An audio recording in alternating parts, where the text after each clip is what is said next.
തെരഞ്ഞെടുപ്പ് പ്രചരണത്തിനായി പരസ്യ ബോർഡുകൾ സ്ഥാപിക്കുന്നതിന് തദ്ദേശ സ്ഥാപനങ്ങളുടെ അനുമതി നിർബന്ധമാക്കി എറണാകുളം ജില്ലാ കളക്ടറുടെ ഉത്തരവ്.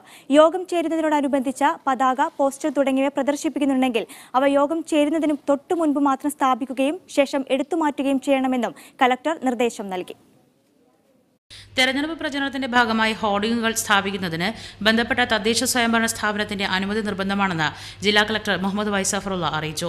തെരഞ്ഞെടുപ്പ് പെരുമാറ്റച്ചട്ടം സംബന്ധിച്ച് ജില്ലയിലെ അസിസ്റ്റന്റ് റിട്ടേണിംഗ് ഓഫീസർമാർക്കും വിവിധ രാഷ്ട്രീയ പാർട്ടി പ്രതിനിധികൾക്കും ബോധവൽക്കരണം നൽകി. ഹോർഡിംഗുകൾ സ്വകാര്യ വ്യക്തിയുടെ വസ്തുവിൽ സ്ഥാപിക്കുന്നതിനും ആ വ്യക്തിയുടെ സമ്മതത്തിനു പുറമെ ബന്ധപ്പെട്ട തദ്ദേശ സ്വയംഭരണ സ്ഥാപനത്തിൽ നിന്നും അനുമതി നേടണം. പൊതുസ്ഥലങ്ങളിൽ യോഗം ചേരുന്നതിനോടനുബന്ധിച്ച് ഫ്ലെക്സ്, പതാക, പോസ്റ്റർ തുടങ്ങിയവ പ്രദർശിപ്പിക്കുന്നുണ്ടെങ്കിൽ അവ യോഗം ചേരുന്നതിന് തൊട്ടു മുൻപ് മാത്രം സ്ഥാപിക്കുകയും ശേഷം എടുത്തുമാറ്റുകയും ചെയ്യണം. പൊതുജന ശ്രദ്ധ പതിയുന്ന സ്ഥലങ്ങളിൽ ലീസിനോ വാടകയ്ക്കോ ഹോർഡിംഗുകൾ സ്ഥാപിക്കുന്നതിന് എല്ലാ രാഷ്ട്രീയ പാർട്ടികൾക്കും തുല്യ പ്രാധാന്യം നൽകാൻ തദ്ദേശ സ്ഥാപനാധികാരികൾക്ക് നിർദ്ദേശം നൽകിയതായി ജില്ലാ കളക്ടർ അറിയിച്ചു.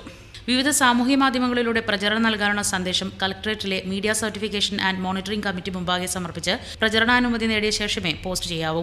ഇത്തരം സന്ദേശങ്ങളിൽ മതപരമോ സാമൂഹ്യപരമോ ആയ ഭിന്നതകൾ ഉണ്ടായേക്കാവുന്ന പരാമർശങ്ങളില്ലെന്ന് ഉറപ്പുവരുത്താൻ എല്ലാ രാഷ്ട്രീയ പാർട്ടികളും ഒരു നോഡൽ ഓഫീസറെ നിയോഗിക്കണമെന്നും ജില്ലാ കളക്ടർ പറഞ്ഞു. മീഡിയ 1 കൊച്ചി.